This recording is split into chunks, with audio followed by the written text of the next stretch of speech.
Hi everybody, this is CR number 11, helper video number 1.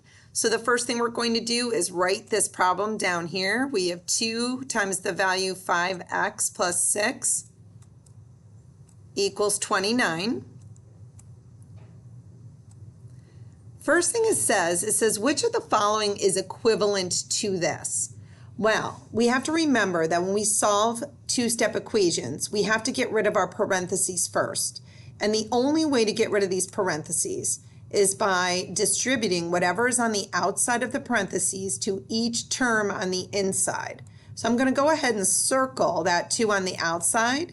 And remember, distributing means to multiply.